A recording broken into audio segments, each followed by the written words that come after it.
igual importante que ustedes tal vez van a ver mucho porque muchas de las mujeres pueden tener una amenaza de parto en cualquier momento del embarazo, ¿no? Mejor dicho, después de las 20 semanas, porque antes de las 20, ¿qué va a ser? Amenaza de aborto. Entonces, de igual manera, cuando se inician las contracciones antes de que el bebé sea de término, o sea, ¿cuántas semanas? 37. 37 para adelante es de término, pero si es menos de 37 y empieza el trabajo de parto, este va a ser una amenaza de parto pretérmino. Y vamos a diferenciar lo que es una amenaza de lo que ya es un trabajo de parto prematuro o pretérmino. Porque a veces la paciente, a pesar de que tiene 36.5, 34, no sé, puede ya venir con 5 o 6 de dilatación. En ese caso no van a decir que es una amenaza, porque amenaza quiere decir que está en riesgo de empezar o de que se produzca el parto prematuro. Pero cuando ya tiene más de 3 centímetros de dilatación, ya es un trabajo de parto.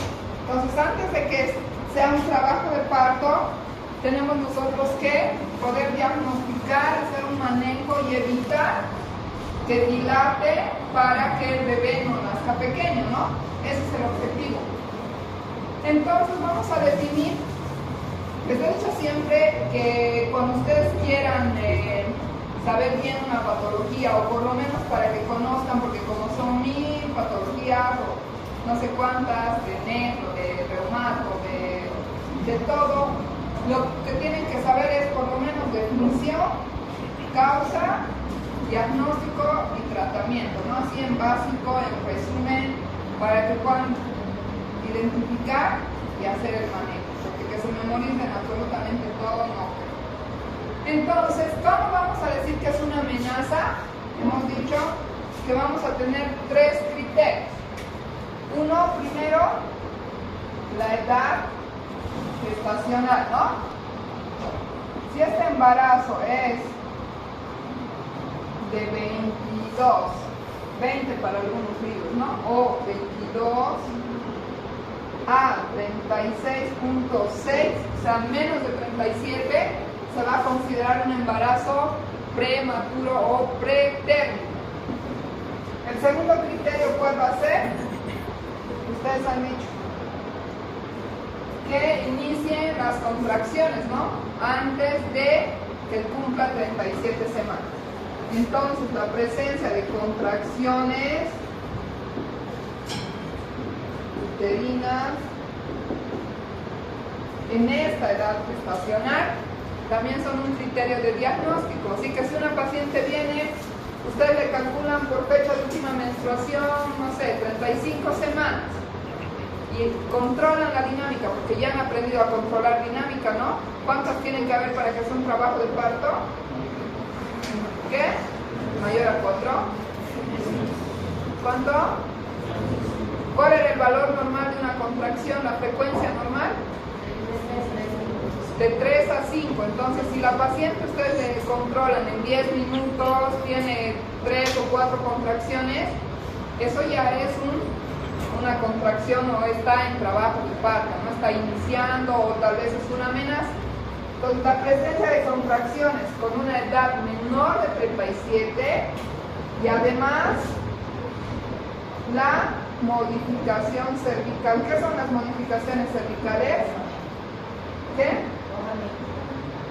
Borramiento y dilatación, ¿no?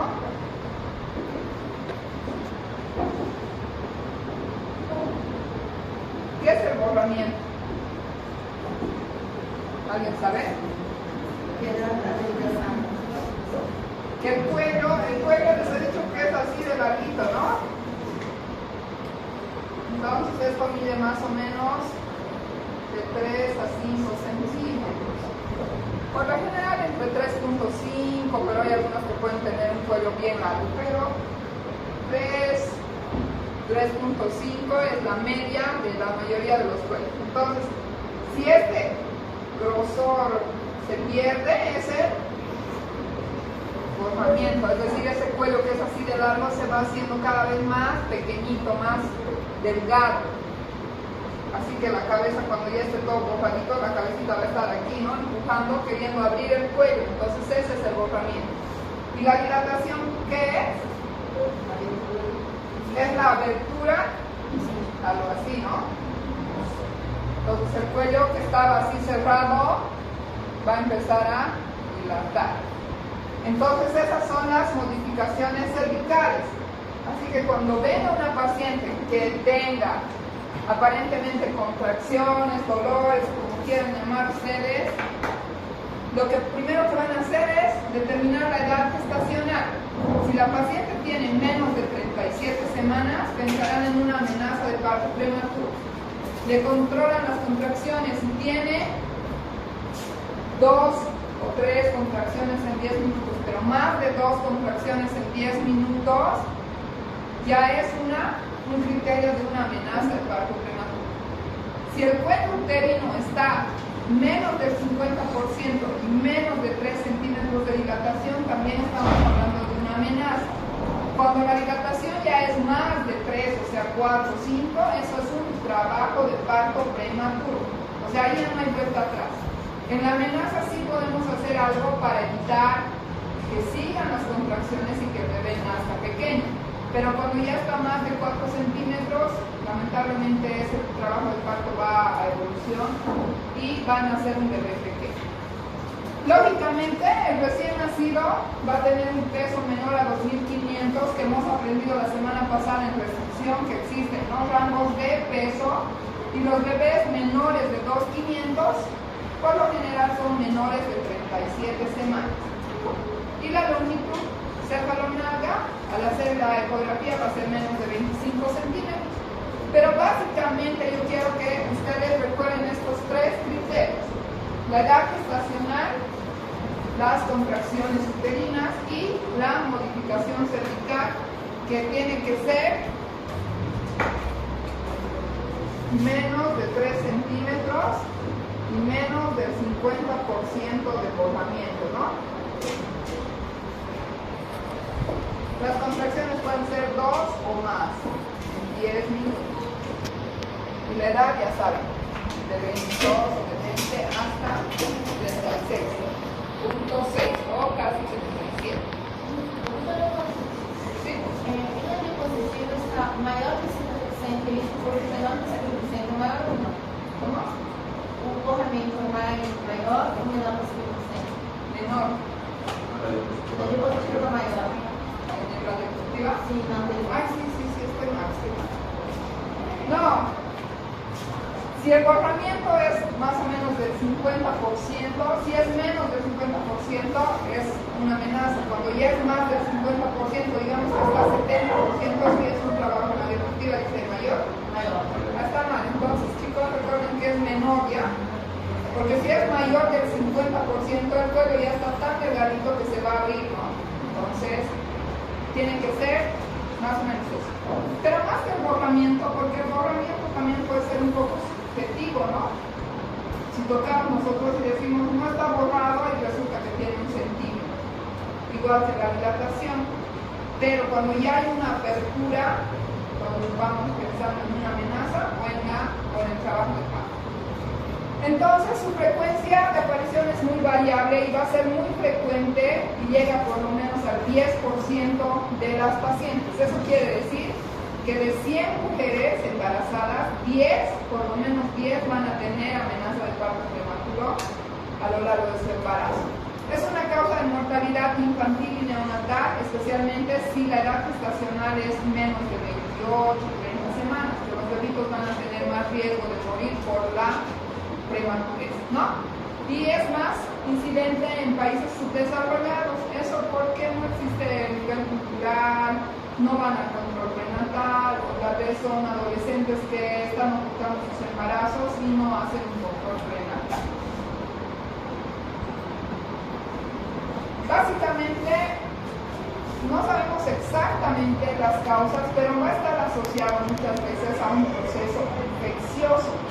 Les voy a mostrar una diapositiva que muestra cómo cualquier tipo de infección, el cuello se va a dilatar gracias a la liberación de prostaglandinas, y esos son factores inflamatorios. Entonces, cuando hay una infección, lo que hace es a nivel del cuello liberar prostaglandinas que hacen que se modifique el cuello, ¿no?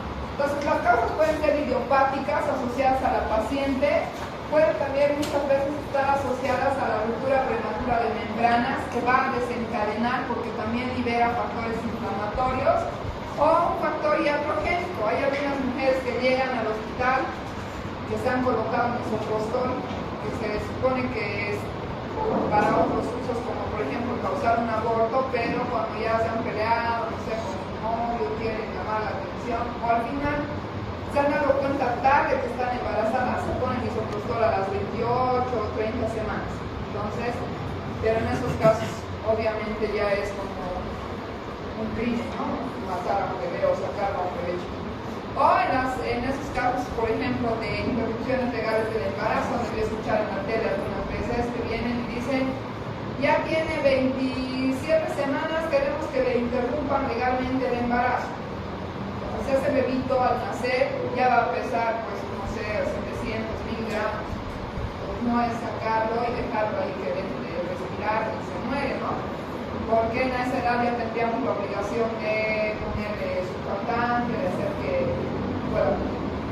Entonces, existen muchos métodos para que nosotros podamos llegar a un diagnóstico, nos ayudemos en el diagnóstico, especialmente pero la clínica, la presencia de las contracciones más la dilatación del cuello, asociado a algunos laboratorios, hacer por ejemplo examen de orina, a ver si tiene fiebre y tiene leucocitosis, algún proceso infeccioso, se van a determinar varias causas. La que principalmente ha estado asociada va a ser la infección corioamniótica, ¿no? Cualquier tipo de infección, por ejemplo una infección urinaria, lo que hace es que los gérmenes pueden migrar a través del útero y llegar a las membranas, al corión y al amnios. Entonces producen una infección intrauterina, lo que hace que haya isquemia uteroplacentaria, le llega menos sangre a la placenta. También puede estar asociada con malformaciones fetales, como por ejemplo que un bebé tenga una hidrocefalia y es grande, ¿no? Entonces, la distensión del músculo uterino el útero se confunde, digamos así que se confunde y piensa que el bebé ya es grande, sin embargo, es porque tiene alguna malformación. O en los casos de sobredistensión uterina. ¿Cuándo puede haber sobredistensión uterina? A ver, por lógica, cuando hay una sobredistensión, o sea, cuando el útero se jala más de lo que normalmente debería por un bebé. Macrosomía, ¿qué más? Que tenga un mioma así grande aparte, ¿qué más? Cuando son 2, 3 bebés, ¿no? En los gemelares, por ejemplo, hay más riesgo de parto prematuro porque se sobredistiende el útero. ¿Qué más puede ser? Un tema que vamos a llevar más adelante es la cantidad aumentada de líquido amniótico, es el polihidrato. Entonces hay más líquido, como 3, 4 litros, y eso sobredistiende. Entonces el útero tiene una capacidad de distensión, pero tampoco es una supercapacidad. Entonces cuando el útero se siente sobredistendido, puede empezar a contraerse. Factores inmunológicos: el estrés, la responsabilidad laboral. ¿Han escuchado así cuando se pelean? ¿Han visto alguna vez? Ay, me he peleado con mi esposo, ahora me duele, tengo contracciones. Van a ver mucho en la consulta. Y es porque se liberan hormonas que hacen que empiecen las contracciones. No es que la señora quiera culparle a su esposo, y bueno, a veces sí, pero la mayoría de las veces sí liberan hormonas que causan contracciones. Y uno de los factores más importantes y más comunes es la infección urinaria. La misma anatomía, la inmunidad de la paciente hace que la paciente sea más predispuesta a infecciones urinarias, ¿no? Igual que en las amenazas o en los abortos, hemos visto que una infección urinaria puede causar fácilmente un aborto, ¿no? En este caso, las infecciones urinarias pueden causar amenazas de parto prematuro. Entonces, igual, los riesgos maternos, las edades extremas, ¿no? Las pacientes ya que tienen 3, 4 hijos y que aparte tienen que estar embarazadas, aguantando pueden tener más fácilmente estrés y riesgo de amenaza de parto prematuro. Las jóvenes adolescentes que tienen que avisar a sus papás, que no sé, pues tienen que pelearse con su pareja, también pueden estar con amenazas. La falta de control prenatal, cuando no identifican alguna patología como una infección, también puede estar más riesgo de amenaza. Antecedentes de parto prematuro. Si su anterior embarazo tuvo una amenaza o un bebé prematuro, tenemos que tener más atención porque puede repetirse en los siguientes embarazos. Hábitos y costumbres, infecciones vaginales, esas leucóceras que vemos todos los días en la consulta, en las pacientes embarazadas también puede haber más porque las pacientes embarazadas son supuestamente inmunodeprimidas o inmunosupresión, ¿no? Y eso no es porque la paciente tiene una patología de base, sino que es porque la paciente tiene que tolerar al bebé que 50% no le pertenece, ¿no? 50% de ese bebé es un cuerpo extraño para la mujer, que tiene genética y todo de otra persona. Entonces, para eso, para no rechazarle, porque imagínense que rechazarían a los cuerpos extraños, nadie estaría embarazada.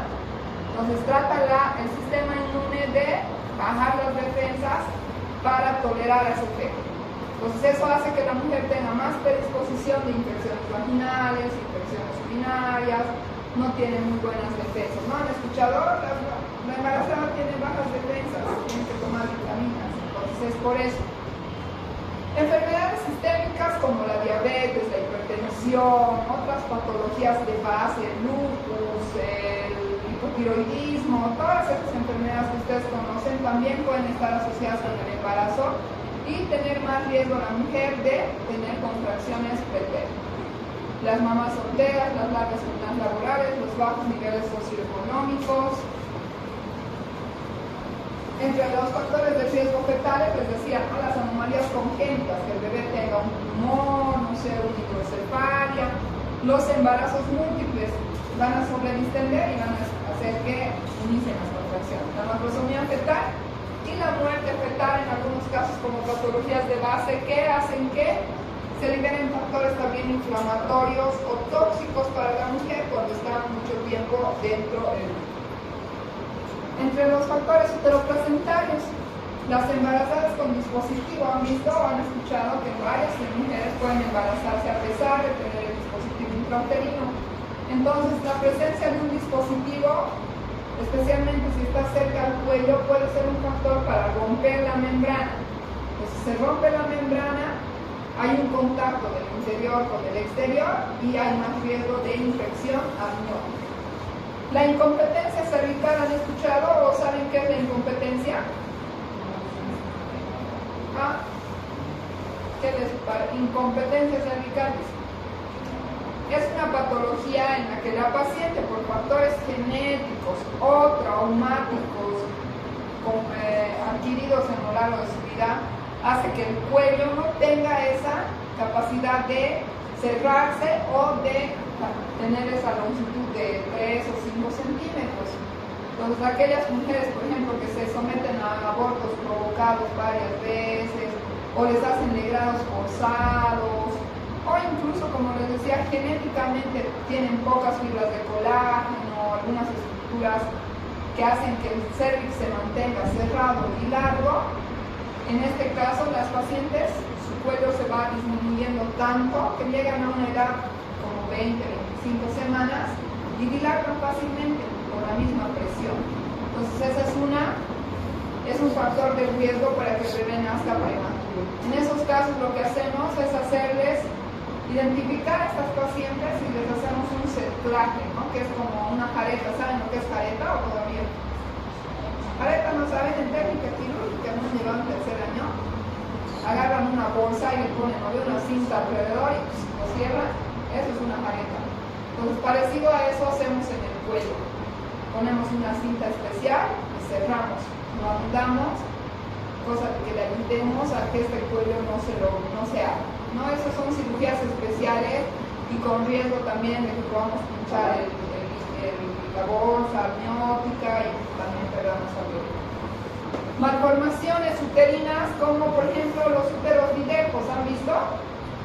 Esos úteros que son, en vez de ser bonitos, son así como un corazón.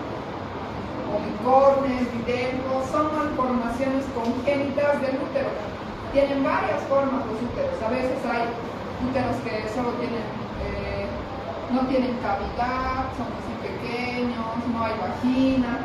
Entonces, si la mujer se logra embarazar, en estos casos es más fácil que pueda tener una amenaza, porque esa falta de distensión normal hace que pueda comprimirse y aumenta la dinámica, ¿no? La sobredistensión por aumento del líquido, el DPPNI que ya hemos visto, que también, ¿no?, aumenta la presión dentro del útero. La placenta previa, las infecciones por toxoplasmosis, salmonelosis, tumores del cordón umbilical, que son poco frecuentes, pero que también pueden ser causa de amenaza. Entonces, ¿cuáles son los mecanismos para que se desencadene el trabajo de parto en una mujer con embarazo prematuro? Uno puede ser la disminución brusca de progesterona. El embarazo es básicamente una etapa llena de progesterona, ¿no? La progesterona, antes de que la placenta aparezca, es la hormona encargada de nutrir y que el bebito crezca. Aparece la placenta y ya se hace cargo de la nutrición, pero de todos modos, durante todo el embarazo tiene que haber un nivel adecuado de progesterona para que el embarazo se mantenga y se desarrolle adecuadamente. Por eso es que han visto que en amenaza de parto prematuro usábamos progesterona micronizada, ¿no?, que son unos óvulos o lo pueden tomar. Es con el objetivo de mantener, además, hacer que las uniones intercelulares a nivel del cuello, las fibras de colágeno, de las fibras elásticas y demás, mantengan esa firmeza de cerrar bien el cuello. La liberación de oxitocina. La oxitocina es un útero tónico, ¿no? Hace que el útero se contraiga. En un trabajo de parto, ya es de término, se liberan niveles de oxitocina desde el cerebro y empiezan las contracciones. Pero cuando por algún motivo se ha iniciado la liberación de oxitocina, también cuando es pretérmino puede hacer que el cuello dilate y corra. Y la activación residual prematura, eso es lo que les decía, la liberación de factores inflamatorios, ¿no? La infección intraamniótica, migrada desde hasta una caries dental, tiene una infección, entonces puede migrar hacia las membranas polioamnióticas. Esto hace que se reduzca el flujo uteroplacentario o la sobredistensión uterina por las causas que ya hemos mencionado hace rato, o la incompatibilidad feto-materna, ¿no? Que sea muy tóxico su esposo, mentira, que haya una incompatibilidad por algún factor sanguíneo, no sé, que haga que no pueda llevar adelante un embarazo con normalidad. Entonces aquí está la imagen que les decía. Desde el corion y el amnios, que son las membranas que son como una bolsita para el bebé, pueden empezar a liberarse factores inflamatorios, ¿no? La infección, no sé, vaginal, hace que las bacterias empiecen a migrar por este espacio y lleguen a infectar esta membrana. La infección de esta membrana va a liberar el sistema mononuclear, aumento de prostaglandinas, uterotoninas, y el útero empieza a contraerse, ¿no? Entonces, puede ser también una infección urinaria que por vía hemática, vía ascendente o por vía linfática hace que las membranas se infecten, y eso hace que se active el sistema mononuclear de defensa, aumentan las prostaglandinas, y lo que hacen las prostaglandinas a nivel del cervix es liberar todos los factores como las fibras de colágeno elásticas que las están manteniendo cerradas, entonces las empiezan a degradar y el cuello empieza a borrar y a dilatar. Pues por eso es que cualquier proceso infeccioso puede causar que el cuello se dilate. La isquemia uteroplacentaria es otro factor o otro mecanismo por los cuales se puede desencadenar el trabajo de parto. La reducción del flujo placentario de sangre hace que disminuya la cantidad de sangre que le llega al feto, entre en estrés o que al útero le llegue menos sangre y pueda desencadenar también las contracciones. Para eso vamos a realizar una ecografía Doppler para descartar esta causa, ¿no? Y el estrés psicosocial o el estrés del trabajo, que la mamá esté de aquí para allá o no sé, produce la liberación de corticotropina, que induce también a la liberación de oxitocina para la contracción uterina. Entonces ahí están los criterios diagnósticos que les había mencionado al inicio de la clase. Los tres pilares básicos para llegar al diagnóstico, ¿cuáles son? ¿Qué? Edad gestacional, después la presencia de contracciones y las modificaciones cervicales. Entonces vean aquí, para la edad gestacional podemos tomar en cuenta la fecha de última menstruación, que si calculan les da, no sé, 36, 35, 34. Si la paciente no tiene fecha o no sabe la fecha, ¿qué vamos a usar para calcular? La altura uterina, ¿no? Hemos dicho la semana pasada, les he enseñado cómo que miden y aumentan 7, 5 y más o menos les da una edad gestacional. Y si no tiene, o si es una paciente obesa, no le pueden medir bien, o tienen dudas, ¿qué es lo que realmente nos confirma exacta la edad? La ecografía, ¿no? ¿Y de cuándo tiene que ser? Especialmente de las primeras semanas de gestación. Con eso calculan en sus calculadoras ahora aplicaciones, ya ni siquiera suman, restan y listo, ¿no? Inteligencia artificial se los hace todo. Entonces, calculamos la edad gestacional. Las contracciones uterinas, ustedes van a controlar, puede ser con su mano, puede ser con el cardiotocógrafo o con algún método, o que la paciente esté gritando de dolor. Entonces hay contracciones dolorosas y por lo menos tienen que ser 6 en 30 minutos, pero como hemos dicho, 2 en 10 minutos, no más de 2 en 10 minutos o 6 en 30 minutos, ya es un criterio diagnóstico. Y las características del cuello uterino o las modificaciones cervicales, ¿no? Borramiento, dilatación, cambio de posición o que se vuelva bien blandito.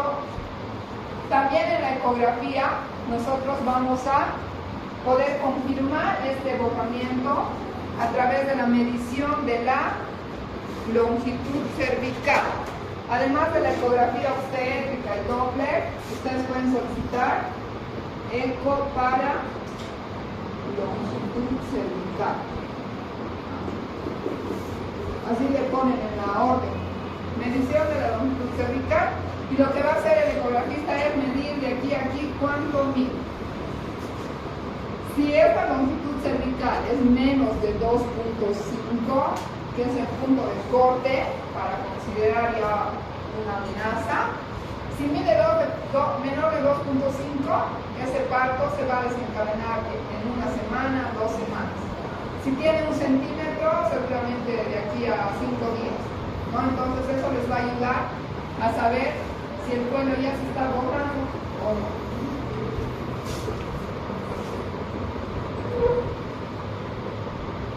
Existen varios marcadores o laboratorios o estudios por los cuales podemos predecir que ya está desencadenándose un trabajo de parto prematuro. Uno de ellos es la fibronectina fetal, que se hace en laboratorios específicos y que sí lo pueden solicitar, pero que no se hace a todas las amenazas. No es que a todas les vamos a pedir fibronectina, ¿no? La fibronectina sirve como para ayudar a pegar o cerrar el cervix. Este se hace con un cepillito como en el PAP, se toma la muestra y podemos cuantificar la fibronectina fetal. El estriol salival urinario también aumenta cuando ya está cerca del parto, o sea que si nosotros le pediríamos a la paciente, podríamos también ir descartando, ¿no?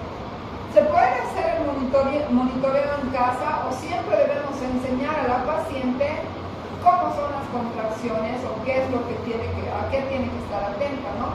Si la paciente siente que se pone dura la barriguita, no sé, 2 o 3 veces en 10 minutos, ya será una señal de que está en un trabajo de parto o está con una amenaza. Pero no es tan fiable mandarle a la paciente a controlarse porque puede ser que no lo haga adecuadamente y ya venga con un trabajo de parto, ¿no? La relación de corticotropina, las proteasas séricas, cérvico-vaginales, pero también vamos a solicitar, cuando una paciente viene con amenaza, le pediremos todos los laboratorios de rutina, ¿no? Un hemograma, por ahí es una apendicitis que le está desencadenando un trabajo de parto, o le vamos a solicitar examen de orina, cultivo de orina, copro parasitológico si tiene, no sé, pues, diarrea, todos los laboratorios que ustedes ya saben que se piden a una mujer embarazada. Y ¿cuándo vamos a considerar un trabajo de parto? Les había dicho si la paciente ya tiene más de 3 centímetros de dilatación y más de 50% de borramiento, ¿no? ¿Cómo vamos a evaluar los cambios cervicales o las modificaciones cervicales? ¿Cómo se evalúan, chicos? ¿Ah? Así dice su compañera y no puede decir la palabra. ¿Ah? ¿Cómo?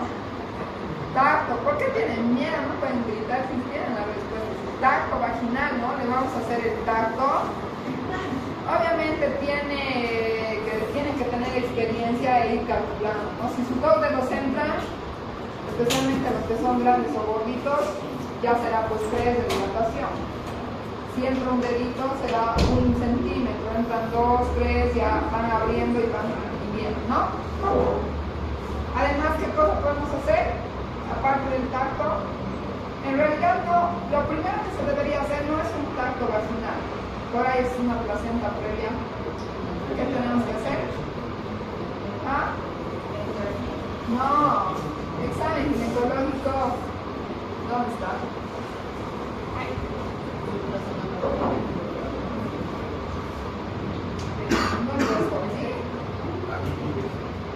Un examen especular que podemos hacer, ¿no ves? Para ver si hay secreción vaginal, por ahí el cuello ya está abierto, por ahí, no sé, se está saliendo su piecito, entonces tenemos que hacer un examen especular.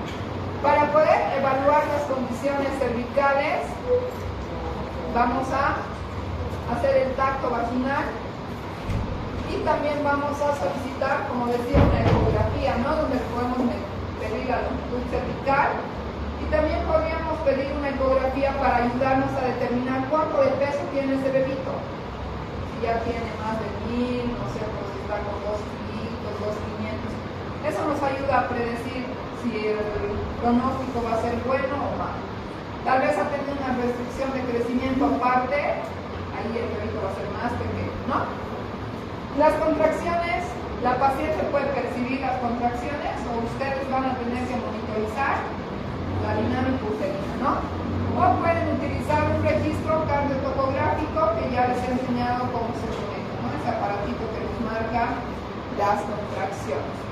También asociado a esto puede haber un sangrado, la pérdida del tapón mucoso, que es como el pegamento que está en el cuello y cuando ya está borrando va a perder un poquito de sangre, o puede haber una hemorragia de la segunda mitad, ¿no?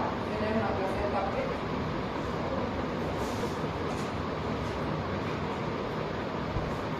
Entonces, no todas las pacientes con amenaza de parto prematuro van a desencadenar su trabajo de parto. Si hacemos un buen diagnóstico, o tal vez la paciente se está confundiendo y no es un trabajo de parto, no tiene contracciones, pero ella siente molestias, podemos ambulatoriamente nosotros detectar. Le vamos a controlar la dinámica, calculamos la edad gestacional, le hacemos tacto.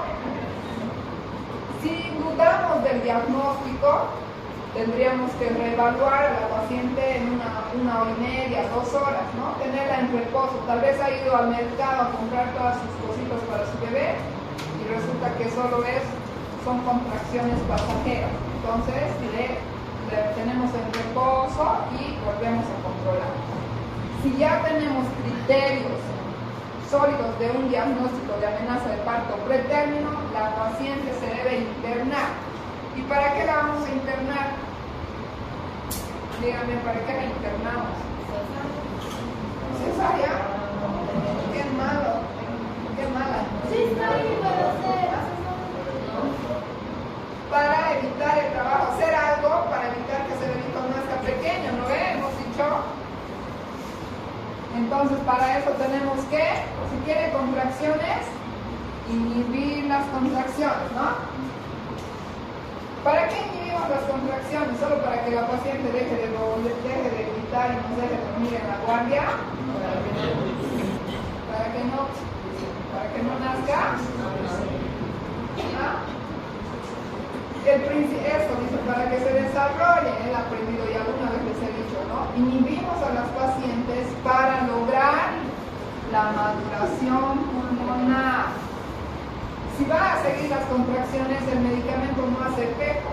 Para que el corticoide haga efecto, necesitamos mínimo 24 a 48 horas.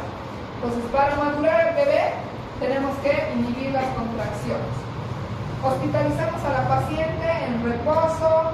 Si hemos diagnosticado una infección urinaria o una infección vaginal, además de darle la inhibición y la maduración, vamos a darle antibióticos, ¿no ven?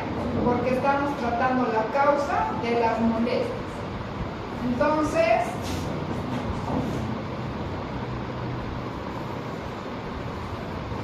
el manejo inicial de estas pacientes, como todas las pacientes, le vamos a controlar los signos vitales, ¿no? Hacemos una buena historia clínica, les preguntamos por qué ha venido, desde cuándo, dónde le duele, si ha perdido líquido, no ha perdido líquido, si ha perdido sangre, si se mueve el bebé, no se mueve. Una buena historia clínica y además tenemos que saber si ha hecho controles prenatales, cuántos, dónde, qué estudios le han hecho, tiene laboratorios, si tiene ecografías. Todo eso nos ayuda a ver cómo ha sido el control prenatal, ¿no? Calculamos la edad gestacional para saber si es o no prematura. Exploramos los genitales para ver el estado del cervix, si hay o no líquido amniótico, si hay o no hay sangrado. Vamos a controlar la dinámica y la fetocardia, ¿no? Tenemos que saber cómo está el bebito, si está sufriendo, si está bien y cuántas contracciones tiene. Podemos pedirle a la paciente que se recueste en decúbito lateral izquierdo para reducir las contracciones o aumentar el flujo sanguíneo. Ya hemos visto en restricción, ¿no? Que la presión de las arterias o los grandes vasos disminuye la llegada de sangre y eso afecta más al bebé o hace que tenga un sufrimiento. Y le vamos a colocar una vía venosa para administrar líquidos. Antes había una técnica que se llamaba la técnica de Henry Gauer, que era como que hidratar a la paciente o llenarla de líquido hacía que el útero dejara de contraer, pero aumentaba más el flujo venoso, ¿no? Pero actualmente ya no se considera lo científico, no se hace como manejo de la amenaza. Vamos a hacer un control. Está mal aquí, ya no es cardiológico, es cardiotocográfico. Hacer el registro cardiotocográfico, ver cómo está la dinámica, las contracciones y el latido cardíaco del pecho.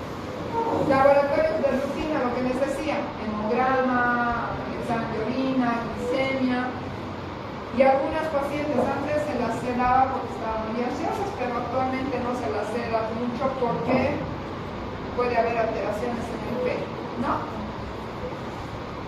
¿Creen ustedes que a todas las pacientes la vamos a poder inhibir o tendríamos que inhibirles? No.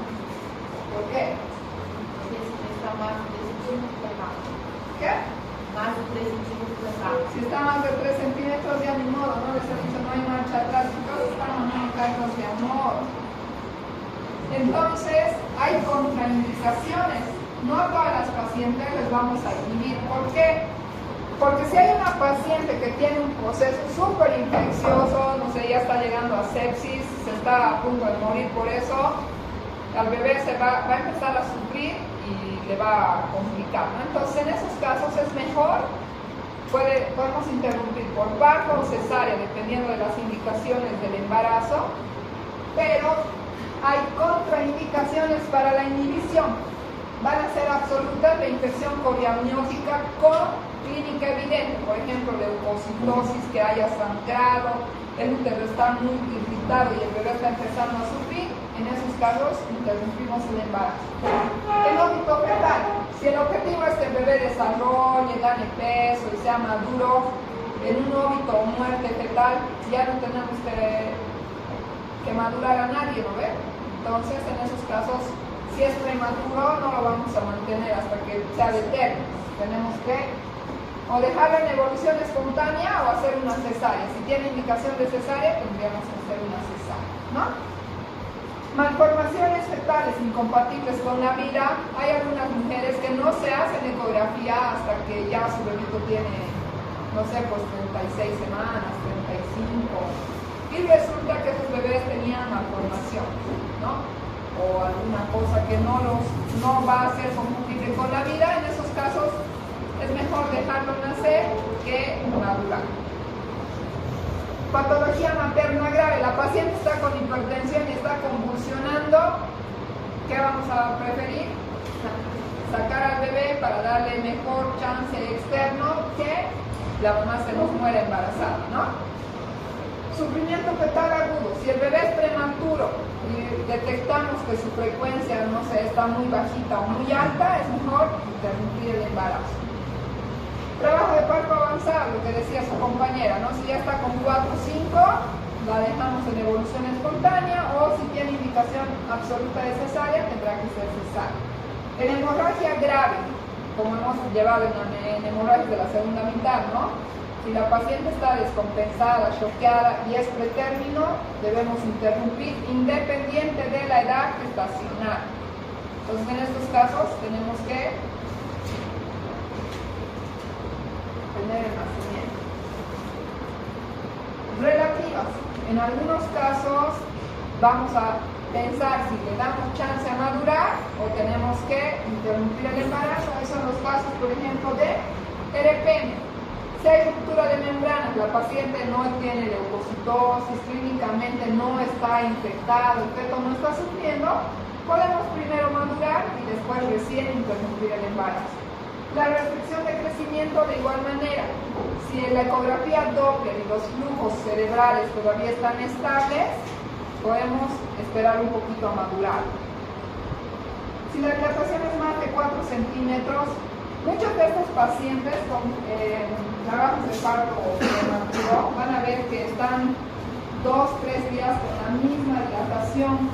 Es porque fisiológicamente no existe el mismo mecanismo o el mismo tiempo de dilatación. Algunas están con 4 de dilatación, entra con 4, una espera que dilate rápido, pero no dilate, ¿no? El síndrome hipertensivo del embarazo, la preeclampsia, por ejemplo, hay que controlar la presión. Si le damos antihipertensivos y baja la presión, puede ser que la podamos mantener y madurar al bebé. Si sus laboratorios están estables, o sea, hay que ver muchos factores para decidir si interrumpimos o no. La madurez fetal, creo que tengo alergias a cosas, llega un momento de la clase de congestión.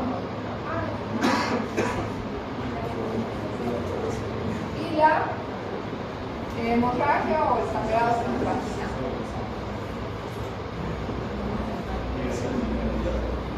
Entonces ahí están los estudios de laboratorio que les decía, chicos, que podíamos solicitar, los que ustedes ya conocen, ¿no? Hemograma, urea, creatinina, glicemia.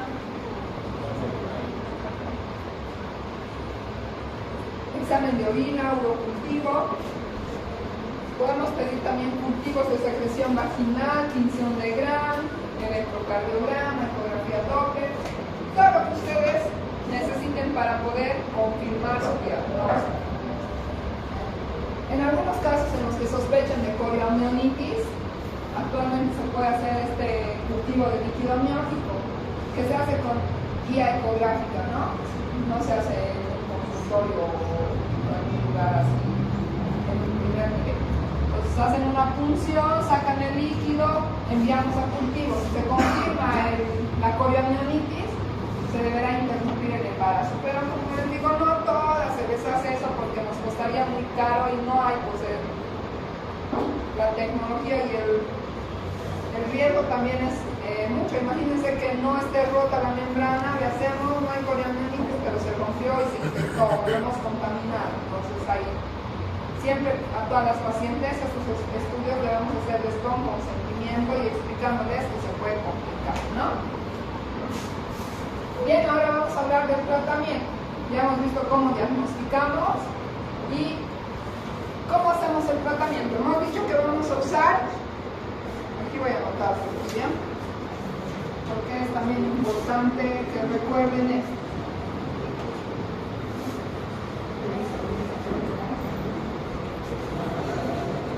Uno, ¿qué hemos dicho que vamos a usar? Topo es dinámico, o sea, contracción. En otros términos, topolítico es que mata, ¿no? Que elimina. Entonces, topolítico quiere decir, vamos a calmar o parar las contracciones. O también en algunos libros o en algunas van a utilizar inhibidores. Dos, ¿qué hemos dicho que vamos a hacer? ¿Para qué le vamos a inhibir las contracciones? Para maduración.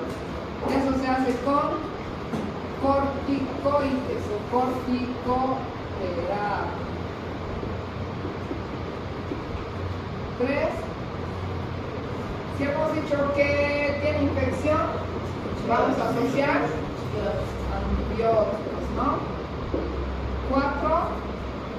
Hemos dicho que tiene que haber mucha progesterona y entonces podemos utilizar progesterona micronizada. Hay varios estudios actualmente que dicen que la progesterona puede usarse para varias cosas. Amenazas de aborto, amenazas de valor prematuro, dice para reducir la preeclampsia, la diabetes, o sea, es como el colágeno, ¿no ven que ha salido ahora? Colágeno para una cosa, para otra. Entonces, es igual la progesterona, la están dando muchos estudios o quieren darle o justificar su uso. Entonces, dentro del primer grupo de los superinhibidores, vean cuántos tenemos, muchos grupos de medicamentos, ¿no? Beta-adrenérgicos, sulfato de magnesio. Los beta-adrenérgicos actualmente ya no los utilizamos, los han sacado del mercado incluso porque producían, como dicen, ¿no? Beta-adrenérgico, ¿para qué se usa en farmacia? ¿Se acuerdan? ¿Sobre qué tiene efecto? ¿Qué? Sobre el corazón, ¿no? Entonces producía demasiado efecto secundario, producía taquicardia, paro cardiorrespiratorio, entonces, y necesitaba bombas de infusión, mucho control, ya no los utilizamos ahora. Esto era la ritodrina antes. Si leen un libro de hace años van a encontrar beta-adrenérgicos, ritodrina, pero actualmente ya no. El sulfato de magnesio es el medicamento de elección en la preeclampsia y eclampsia. Van a ver en el siguiente semestre. Sulfato de magnesio es algo que ustedes tienen que memorizar y saber que cuando una paciente tiene una presión elevada, para evitar que convulsione, para estabilizar su cerebro, las neuronas, van a usar sulfato de magnesio. Pero también se utiliza en amenaza de parto prematuro como uteroinhibidor, especialmente en aquellas pacientes que tienen hemorragia de la segunda mitad asociada. ¿Por qué? Porque los bloqueadores de canales de calcio tienen el efecto de... ¿Para qué se usan los bloqueadores de los canales de calcio? ¿Saben? ¿Se acuerdan de fármaco? ¿Para qué? ¿Ah? No. Los bloqueadores de canales de calcio son el nifedipino, amlodipino, cosas. ¿Para qué sirve? Hipertensión. Hipertensión. ¿Ah? Para la hipertensión. Entonces son hipotensores. Si a una paciente con hemorragia de la segunda mitad que está sangrando, se supone que tiene hipotensión, le damos un bloqueador que le va a hipotensar más, la vamos a complicar, ¿no? Entonces, en esos casos tenemos la alternativa del sulfato de magnesio. Además, que el sulfato de magnesio también actualmente se usa no solamente para efecto materno, sino también para efecto fetal. Como van a escuchar o van a leer algún artículo, pero como ustedes no leen mucho, como neuroprotector fetal o del cerebro fetal. El sulfato de magnesio, como tiene el objetivo de estabilizar la neurona o la membrana neuronal en el cerebro de la mamá, en los casos de la preeclampsia, porque se le ha subido mucho la presión, tiene la ventaja o la capacidad de poder atravesar la barrera placentaria y llegar también al fetito. Entonces, podemos utilizar el sulfato de magnesio para neuroproteger. Y van a ver, los estudios dicen que debemos usar cuando hay una inminencia de nacimiento de ese bebé. O sea, por lo menos unas 6 a 8 horas antes del nacimiento, lo podríamos usar para poder hacer que el cerebrito del bebé reaccione mejor, no tenga tanto daño neuronal por ser prematuro. ¿Ya? Los inhibidores de la síntesis de prostaglandinas, como la indometacina, ¿no? Hemos dicho que cuando hay infección se liberan prostaglandinas, entonces tenemos que inhibir las prostaglandinas. Van a ver que cada uno de estos chicos tiene un objetivo específico y alguna contraindicación que no se puede usar en todos. Los antagonistas de la oxitocina, que son los medicamentos ideales que deberíamos utilizar, pero que cuestan muy caros y que al país ya no llegan porque no han comprado, ¿no? O sea, las empresas han traído, actualmente ya no hay. O los generadores de óxido nítrico. ¿Y cuál es el objetivo? Retrasar el parto y obtener la maduración pulmonar. O sea, vamos a usar cualquiera de estos medicamentos para que el bebé pueda madurar por lo menos 2 días, ¿no? Ahí está el sulfato de magnesio. Es un competidor del calcio, entonces lo que hace es, en vez de que entre calcio para las contracciones, el magnesio va y ocupa esos receptores y hace que la contracción disminuya o se detenga.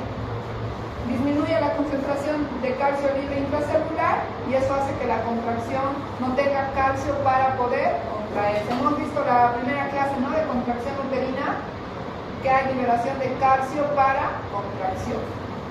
La dosis puede ser de 4 a 6 gramos. Hay dosis de ataque y de mantenimiento. Van a ver que cada ampollita viene de 1 gramo. Si una paciente viene con amenaza y tiene placenta previa y está sangrando, le ponemos sulfato de magnesio. Podemos poner 4 ampollitas en 200 cc de solución a chorro. Esa es la dosis de ataque, ¿no? A chorro. Y mantenimiento ponemos 10 gramos. En una solución de 900 cc le ponemos 10 ampollas y entra a 2 o 4 gramos por hora. Eso es del goteo que la enfermera va a manejar, ¿no? Puede tener efectos colaterales, cualquiera de los medicamentos. El sulfato de magnesio puede presentar bochornos, náuseas, vómitos, mareos, visión borrosa.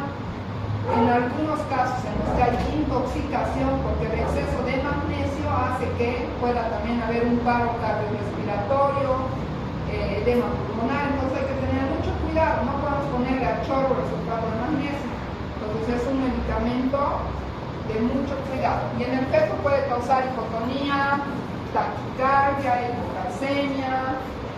Entonces vean ustedes que hay que tener mucho cuidado y existen niveles en sangre, ¿no? Niveles. Si usamos 4 gramos de ataque y 10 gramos de mantenimiento, pero en 12 horas o 10 horas, va a tener un nivel terapéutico en sangre de 5 a 8 mil equivalentes. Pero si le ponemos los mide en media hora, la paciente va a tener arreflexia, paro cardiorrespiratorio o puede tener taquicardia y se nos puede morir con este medicamento, ¿no? Entonces tengan mucho cuidado al manejar el sulfato de magnesio. Los inhibidores de la síntesis de prostaglandina, la indometacina, ¿no? Hemos visto en qué tema. ¿En qué tema hemos visto indometacina? ¿Qué? ¿Desprendimiento? ¿Ah? RC1. ¿En qué hemos visto indometacina? En decepciones, una esclerosis de orquídea. En amenaza de parto prematuro no hemos visto indometacina. Si eso no se acuerdan, ven un nombre así grande, indometacina. La indometacina es un inhibidor de la síntesis de prostaglandinas. Entonces, podemos utilizar, pero, ojo con este, porque aquí está. El límite de edad gestacional son las 32 semanas. No podemos utilizar. Si la paciente tiene 35, ya no usamos indometacina. ¿Por qué? Porque produce el cierre precoz del conducto arterioso rectal. Entonces, normalmente se cierra cuando nace, ¿no ven? Pero si nosotros le damos indometacina, podemos inducir que en útero se produzca un cierre del conducto arterioso y el bebé tenga una cardiopatía iatrogénica y pueda morir, ¿no? Entonces, la indometacina la vamos a utilizar en supositorios. ¿Por cuántos días? 3 3 noches, ¿no? Cada noche podemos usar. También hay en vía oral, 25 miligramos, pero que mucho no usamos. Más usamos los supositorios de 100. Estos son inhibidores no selectivos de la COX-1 y COX-2, o sea, antiinflamatorios, ¿no? Y pueden tener también efectos secundarios como náuseas, vómitos, alteraciones de la función plaquetaria y en algunos bebés puede producir también la disminución del líquido amniótico. Por eso acuérdense que cuando les pregunten poligramios qué cosa podemos utilizar para bajar el líquido amniótico, me tienen que decir indometacina, ¿ya? Porque tiene esa función. Los bloqueadores de los canales de calcio son quizás el medicamento de primera línea o de elección en la amenaza de parto prematuro, y en este caso se utiliza el nifedipino. Al bloquear los canales de calcio, inhibimos la contracción, ¿no? Bloqueamos la entrada de calcio, disminuye la intensidad de las contracciones. Estos se pueden utilizar, vienen de 10 miligramos y de 20 miligramos. Podemos utilizar 5 o 10 miligramos, una dosis máxima de 60 miligramos. Existe un esquema para amenaza de parto prematuro. Es 20 miligramos o 10, depende del que elija. Podemos darle 10 miligramos cada 20 minutos. Si le damos 10 miligramos y las contracciones se han inhibido, cada 8 horas continuamos. Pero si a los 20 minutos sigue con dinámica, podemos darle otros 10 o 20 miligramos. Si a los 20 minutos sigue con dinámica, podemos utilizar una tercera dosis, o sea, podemos utilizar 60 miligramos como dosis de ataque. Y después ya, ahí dice, ¿no? 5 a 10 miligramos cada 15 a 20 minutos, y luego podemos darle cada 6 u 8 horas, dependiendo de cómo está respondiendo a la inhibición. Pero como es un antihipertensivo, puede producir hipotensión, taquicardia. Siempre antes de darle la dosis vamos a controlarle la presión arterial, porque si es hipotensor, le bajamos mucho, ¿qué vamos a producir? Si bajamos mucho la presión a una mujer embarazada, ¿qué le producimos? ¿Qué creen que le producimos? Ya hemos visto en uno de los temas, en hemorragia de la segunda mitad. ¿Cuál era la hemorragia de la segunda mitad que tenía desprendimiento por hipertensión? Ya les he dicho la respuesta. En el DPPNI, ¿no ve? La bajada brusca de la presión uterina hace que se desprenda la placenta. Entonces, al usar nifedipino hay que controlarle la presión, y si está muy bajita ya no le damos, ¿no? Podemos utilizar otra alternativa, sulfato de magnesio, indometacina. Este es el que les decía que sería el ideal, el mejor medicamento de todos, antagonista del receptor de oxitocina. El atosiban es un medicamento endovenoso que actualmente ya no hay en Bolivia, sí hay en otros países, así que si se van a Brasil van a poder usar atoxicam. Pero es muy caro. Cada tratamiento creo que costaba 2.500, o sea, para atacar la amenaza. 2.500 a no ser 2 pesos que debe costar el nivel pino. No habían preferido gastar 2 pesos, ¿no? Los bolivianos. Pero este tiene la ventaja de que es un competidor de los receptores de oxitocina. Entonces se bloquea la oxitocina y no hay contracciones, ¿no? Y tiene muy pocos efectos secundarios y al bebé no le produce ningún casi efecto secundario. Entonces, por el bien del bebé se debería usar atoxicam. Ya casi acabamos, no se aburran. Entonces, se ha visto que usar los tocolíticos, chicos, no disminuye el riesgo de que la amenaza se pueda repetir. O sea, no significa que si la paciente tiene una amenaza, se han calmado los dolores, de aquí a 2 semanas o 1 semana no le vuelva a repetir. Entonces hay más riesgo. Una mujer que ya ha tenido amenaza está más predispuesta y probablemente en pocos días desencadene el trabajo de parto. Pero como hemos cumplido el objetivo de madurar, ya podemos dormir tranquilos, ¿no? Y de modo que nace el bebé, que neonatología se haga cargo. Entonces, ¿para qué logramos o para qué queremos una corticoterapia? ¿Por qué es importante que el bebito tenga maduración pulmonar? En realidad no es una maduración pulmonar solamente.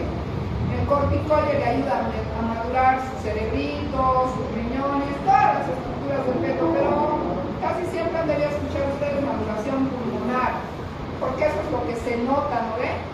Si el bebé tiene daño neuronal por prematuro, cuando nazca y sea chiquito, lo único que hace es tomar la tetita, no van a darse cuenta que ha tenido un daño neuronal, ¿no ve?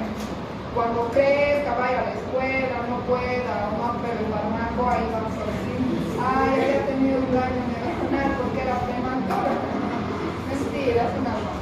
Entonces, el que más evidente vamos a poder ver al nacimiento va a ser la dificultad respiratoria, ¿no? El bebito no va a poder adaptarse. Y es porque el surfactante se empieza a liberar o a producir en los pulmones recién desde la semana 37 para adelante. Los alveolos, que son las estructuras más pequeñas del pulmón, si se acuerdan en fisiología, están colapsados, ¿no?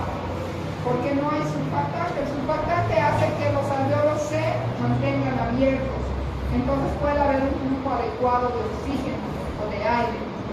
En un bebé prematuro el alveolo está colapsado y por eso es que el bebé no puede tener ese intercambio de gases. Entonces, el corticoide lo que hace es estimular a que el alveolo empiece a producir surfactante. ¿Para qué? Para que no esté colapsado en el momento en el que el bebito nazca y pueda respirar mejor. Entonces, ese es el objetivo de la maduración pulmonar. Por eso cuando nacen los bebitos y no han recibido maduración, los neonatólogos, si alguno va a ser neonatólogo, se va a acordar que van a usar surfactante, ¿no? Hay en ampollitas que igual cuesta caro, pero le ayuda a lograr tener esa función. Entonces la maduración pulmonar va a estar indicado antes se indicaba solamente en pacientes menores de 34 semanas.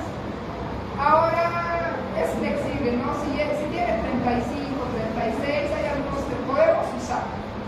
Pero también hay estudios que dicen que estos bebés que han recibido corticoterapia sin necesidad, o sea, los que le han puesto como algunas mamás un tiempo venían y decían, ¿me pueden vacunar para los pulmones?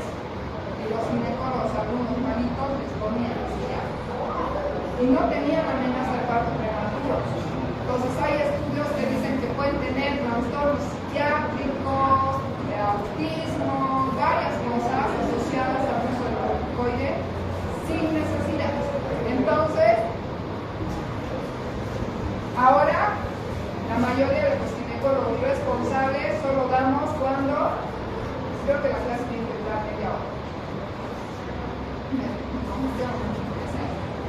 Entonces, solamente tendríamos que darle cuando realmente la longitud cervical está corta o realmente la mujer tiene una patología de base y tenemos el riesgo de que sí o sí van a hacer, ahí sí justifica su uso. Podemos utilizar el más común, betametasona, ¿no? Viene de ampollitas de 4 miligramos, usamos 3 ampollas que hacen los 12 miligramos. Entonces la dosis de la betametasona va a ser 12 miligramos cada 24 horas, o sea, tenemos que ponerle 2 días de maduración. Igual la dexametasona podemos utilizar 6 miligramos cada 12 horas en 4 dosis o 12 miligramos cada 24 horas. Cuando no hay betametasona, alternativa a la dexametasona, que sí van a encontrar en todos los centros o farmacias, ¿no? Y creo que la última, les decía los antibióticos, ¿no? Si la paciente hemos detectado que tiene infección urinaria o infección vaginal, le vamos a dar los medicamentos, ¿no? Podemos utilizar penicilina, eritromicina, ampicilina, cefalosporina, dependiendo mucho del germen que estemos sospechando que ha causado la infección. Y la progesterona micronizada, que es progesterona, que es una hormona femenina que se puede usar por vía vaginal o vía oral. Hay de 100, 200, 400, igual va a depender del uso de cada una, se va a usar 100, 200, la mayoría de las veces se usa 200 microgramos. Si una paciente ha estado internada con amenaza, se le han calmado los dolores, hemos logrado madurarla, no es necesario que se quede hasta que nazca su bebé, quizás pasan 2 o 3 semanas. Entonces le vamos a dar el alta a la paciente, haciéndola deambular, que haga alguna actividad y ver cómo reacciona. Si su útero vuelve a irritarse, porque ya los procolíticos solo los vamos a usar por 2 días hasta que madure el bebé. Si ya ha madurado el bebé, no le vamos a continuar una semana con uterotónico o uterolíticos. Le vamos a interrumpir, le vamos a mandar a hacer sus actividades, a caminar y demás. Si tiene contracciones, se queda, pero si no tiene contracciones, la podemos dar de alta. Si lo hacemos tacto vaginal y no ha modificado más de lo que estaba, también le damos de alta, ¿no? Y el control prenatal le podemos citar a la semana, a las 2 semanas, mucho dependiendo de cómo esté la evolución de la paciente. ¿Sí? Eso sería todo.